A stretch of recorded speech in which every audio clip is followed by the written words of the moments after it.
Amy sits opposite me, a princess in a paper crown. Next to her is Donna, wearing a satin top with a plunging neckline that requires 90% of my brain power to resist staring at for the entire night.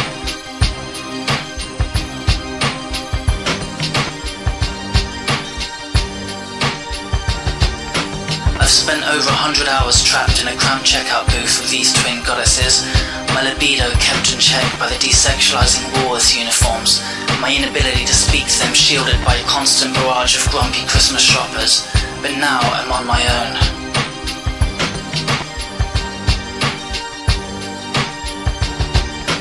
With each passing minute, my silence cements my status as loser virgin while the alpha males of the group bide their time at the bar, needing little more than the occasional cheekily predatory glance across the room to communicate their sexual availability.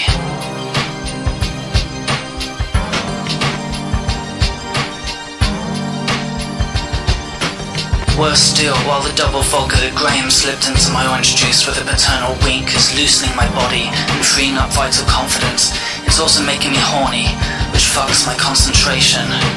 I fantasize an unlikely scenario in which Amy and Donna's mounting boredom results in them inviting me back to a house where parents are absent, the drinks cabinet is unlocked, and the lack of swimwear to wear in the jacuzzi is not an issue.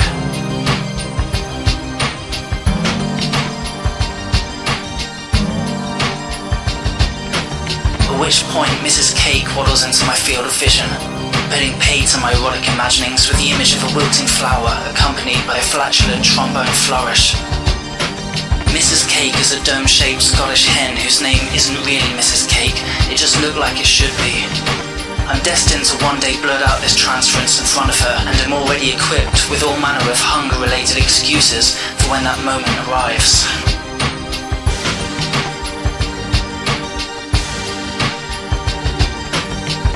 This is very Moorish, says Mrs. Cake to no one in particular.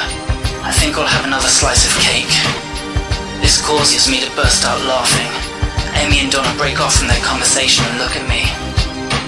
What's so funny, asks Donna, blessing me with a mild wide smile, and it requires great mental effort to process her question, rather than simply zone out watching the exquisite movements of her lips and teeth. Oh, nothing, I reply, with roguish nonchalance, attempting a relaxed ruffle of my hair but succeeding only in dislodging a green paper hat. I was just laughing at Mrs. Cake. Who's Mrs. Cake, asks Amy, and as this is possibly the greatest ratio of attention to beauty I've ever been on the receiving end of, I'm understandably slow in responding. Oh, sorry, I meant Sandra. You call her Mrs. Cake, asked Donna, chewing on this information like it's a delicious morsel of goddess food. That's so naughty. The pronunciation of this last word mercifully fails to cause my erection to burst through the mahogany table, sending roast chicken components flying into the elaborate headpieces of passing dignitaries. From this conversational high point, the only way is down.